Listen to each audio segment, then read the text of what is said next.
देखो मैं एक सिंपल सी बात बताता हूँ। अगर आप टेस्ट मैच को पसंद करते हो तो यही वो टेस्ट मैच है, मतलब जिसमें कि आपको ना असल में एक सच्चाई पता चलेगी कि यार टेस्ट मैच की वैल्यू क्या होती है।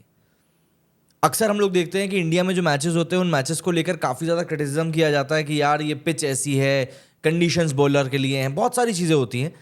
बट ये एक ऐसी पिच थी चेन्नई की जहाँ पर कि सबके लिए कुछ ना कुछ था। चाहे आप पेस बॉलर की बात कर लें, चाहे आप स्पिनर की बात कर लें, चाहे आप बैट्समैन की बात कर लें, सबके लिए कुछ ना कुछ मौजूद था। और यहाँ पर इंडिया ने उसी एक चीज़ को स्टैंड आउट करके ग्रैब किया एंड परफॉर्मेंस के साथ सामने आया। चौथा दिन था आज मैच का। बांग्लादेश को जीतने के लिए कुल 350 रन कुछ चाहिए थे, इंडिया को जीतने के लिए 6 विकेट चाहिए थे। बट यही वो सिचुएशन होती है टेस्ट मैचेस में, जब आप अपने मेटल को दिखाते हो, आप बताते हो कि भाई मैं किस मिट्टी का बना हुआ हूँ। एंड टॉकिंग अबाउट बांग्लादेश, ऐसा नहीं है कि उन्होंने बुरा खेला, पैचेस में उन्होंने अच्छा खेला। उनके बैट्समैन की अगर हम लोग बात करें तो सभी को एक स्टार्ट मिला, but they fail to convert it. जो हम कहते हैं ना कि टेस्ट मैच जो होता है वो पेशेंस का खेल होता है। आपके पास स्किल है, आपके पास टेक्निक है, लेकिन अगर आपके पास पेशेंस नहीं है ना, तो आप इस गेम में ना फिर आगे नहीं जा सकते, आपको दिक्कत आएगी ही आएगी। एंड यही सेम चीज़ बांग्लादेश के बैट्समैन के साथ भी हुई। उनके बॉलर्स ने खुद को अप्लाई किया, और देखिए पिच ऐसी थी कि तीसरे दिन वो बैट्समैन को हेल्प कर रही थी। ये हमने बांग्लादेश की जब बैटिंग आई तब भी देखा था। तो ऐसे में इंडिया के पास में एक अच्छा चांस था इनको प्रेशर में डालने का। और देखिए कई लोग थे जो बोल रहे थे कि यार बांग्लादेश 500 रन चेज कर लेगा, but you have to admit कि वो बांग्लादेश है। इंग्लैंड या ऑस्ट्रेलिया की हम बात नहीं कर रहे हैं जो 500 रन को लेकर एक फाइट दे देंगे।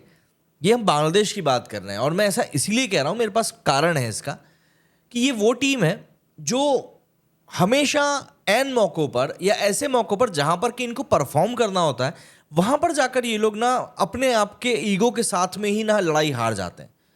मतलब जहां पर आपको परफॉर्म करना होगा वहां पर आप कोशिश करोगे कि आप थोड़ा सा रुक कर, थोड़ा सा टिक कर, थोड़ा सा ग्रिटीनेस दिखाकर खेलोगे। बट बांग्लादेश के प्लेयर्स के साथ में दिक्कत ये कि लोग कैरिड अवे हो जाते हैं। शांतो और शाकिब अल हसन ने आज बढ़िया स्टार्ट दिलाई थी, बढ़िया रुक कर खेल रहे थे, बॉल्स को नेविगेट कर रहे थे, सब कर रहे थे। बट फिर एकदम से क्या हुआ, शाकिब को जो उसको मारना पड़ गया, मतलब बॉलों को उठा उठाकर वो खेल रहा था ना रस्सी दबा के अपने मुंह में, शांति से खेलता रहता भाई। कोशिश तो करता, अप्लाई तो करता, लंच तक तो लेकर जाता, मनोबल तो तोड़ता इंडियन बॉलर्स का, लेकिन नहीं। और यही कारण है कि ये लोग इंटरनेशनल लेवल पर अगर सक्सेसफुल होते भी हैं तो वो उसको एक स्ट्रीक में, एक कंटिन्यूटी में नहीं बदल पाते।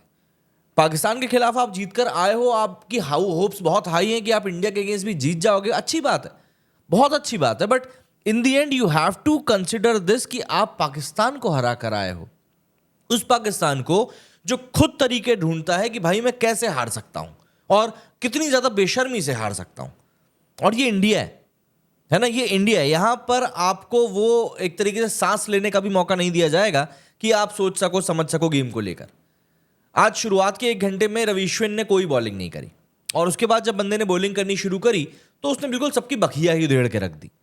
रवि अश्विन 38 ईयर्स के हो चुके हैं, और करियर के इस पॉइंट पे आके बंदा प्रेजेंटेशन सेरेमनी है, रवि अश्विन को मैन ऑफ द मैच का अवार्ड मिला, वहां पर आकर बंदा कहता है कि मैं अभी फिगर आउट कर रहा हूं कि मैं कैसे अपनी बैटिंग को और इंप्रूव कर सकता हूं। दरअसल रवि अश्विन ने अभी कुछ समय पहले तमिलनाडु प्रीमियर लीग में अपने जौहर दिखाया, और क्या तो खेला बंदा वहां पर यार। अब ऑर्डर में आकर खेला, वहां पर बैटिंग में अपना रंग दिखाया, स्ट्रोक प्ले दिखाया, एंड इवेंचुअली उसका पूरा पूरा फायदा उसको यहां पर टेस्ट मैच में ही मिलता हुआ दिखाई दिया। अगर मैं कुछ एक रिकॉर्ड्स की बात करूं जो रवि अश्विन ने इस मैच में क्रिएट किए हैं, और यकीन मानिए ये रिकॉर्ड्स हैं वर्थ टॉकिंग अबाउट।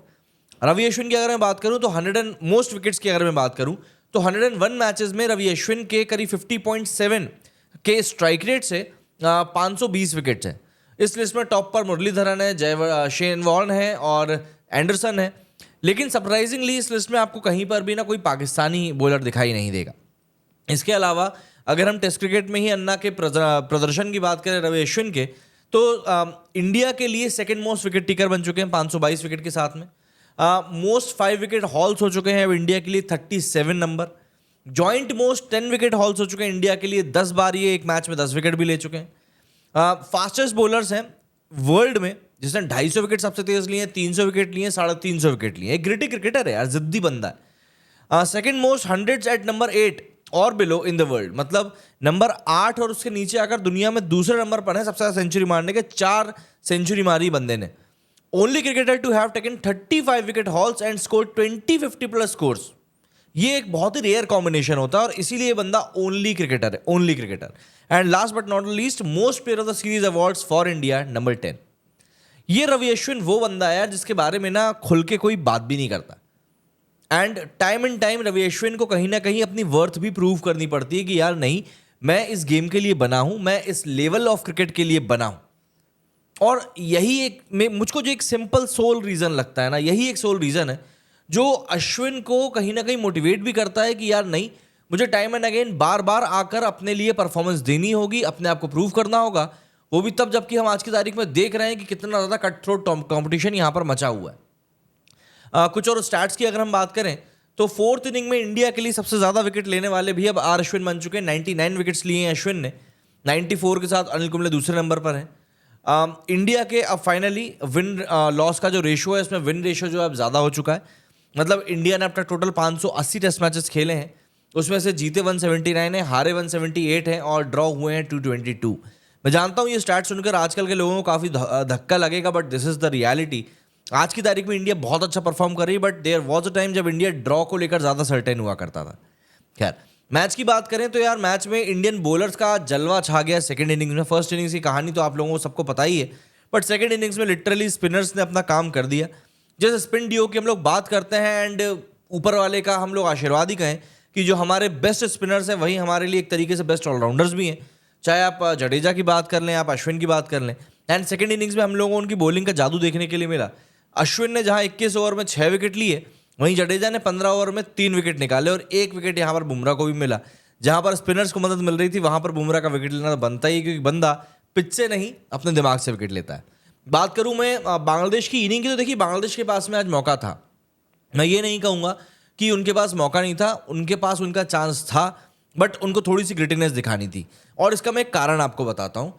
आज जब मॉर्निंग में गेम शुरू हुआ तब शाकिब अल हसन और शांतो ये दोनों बैटिंग कर रहे थे। शांतो ने बहुत अच्छी बैटिंग करी, 82 के ऊपर आउट हुआ बंदा। लेकिन शाकिब अल हसन 56 बॉलों में 25 रन बना के बंदा खेल रहा था, बट वहां पर उसको पेशेंस दिखाने की जरूरत थी। और सडनली पता नहीं कौन सा कीड़ा काट गया इसके पिछवाड़े में कि एकदम से इसने उचकना शुरू कर दिया पिच के ऊपर, आगे बढ़ के मार रहा है, स्वीप मार रहा है, स्लॉग मार रहा है। मतलब समझ में ही नहीं आ रहा था भाई जरूरत क्या है। या तो उसका पेट खराब था, उसको लग रहा था कि भाई नहीं मुझे अंदर जाना पड़ेगा, नहीं तो कोई दिक्कत हो जाएगी, या फिर उसको ये लग रहा था कि भाई कुछ भी करके मुझे तो मैच जल्दी खत्म करना है, मेरे को होटल का मजा लेना है थोड़ा सा जाके। कुछ ना कुछ कारण तो यही रहा होगा ना भाई, नहीं तो एकदम से तुम्हारा अच्छी खासा पार्टनर। मैं आपको बताऊं 146 के ऊपर मुशफिकुर रहीम आउट हुआ था, उसके बाद 194 पर इनका 5वां विकेट गिरा है शाकिब अल हसन का। मतलब ऑलमोस्ट 50 रन की इनकी पार्टनरशिप हो गई थी। और अगर मैं आपसे नंबर ऑफ ओवर्स की बात करूं ना, तो इन दोनों बैटर्स ने मिलकर करीब 17-18 ओवर भी आपस में खेल लिए थे। तो ऐसा नहीं था कि इनको ये नहीं पता था कि ये लोग क्या कर रहे हैं। और शाकिब के आउट होने के बाद क्या हुआ, 51st ओवर में जाकर शाकिब आउट हुआ 194 के स्कोर के ऊपर, और उसके 10 ओवर के अंदर मतलब 62nd ओवर में 234 के ऊपर पूरी टीम ऑल आउट हो गई। कितने रन ऐड करके? सिर्फ 40 रन कुछ ऐड करके। आपके आउट होने का ये इंपैक्ट पड़ा है। एंड उसके अलावा एक बात आप समझिए, जब शाकिब और शांतो बैटिंग कर रहे थे ना, उसके बाद में लिटन दास और मेहंदी हसन मिराज ये दोनों बचे हुए थे। ये दोनों वो बैट्समैन हैं जिन्होंने पाकिस्तान में बांग्लादेश के लिए सबसे ज्यादा रन बनाए, लिटन दास और मेहंदी हसन मिराज, इन दोनों ने। आप सोचिए जरा कि ये दोनों बैट्समैन भी अपने आप को बिल्कुल अप्लाई करने की तरफ ध्यान नहीं दी। लिटन दास ने थोड़ी बहुत कोशिश करी, लेकिन वो बंदा इतना ज्यादा, मतलब वो हम कहते हैं ना पहले से ही जो दिमाग में सोचकर खेलते हैं कि नहीं यार हमको तो ये ध्यान देना है, वो ध्यान देना है, वो इतना ज्यादा अपनी उसी सोच में घुसा हुआ था कि उसने सोचा भी नहीं मतलब कि मैं किस तरीके से काउंटर कर सकता हूं। ओवर डिफेंसिवनेस जिसको हम लोग कहते हैं ना, वो चीज।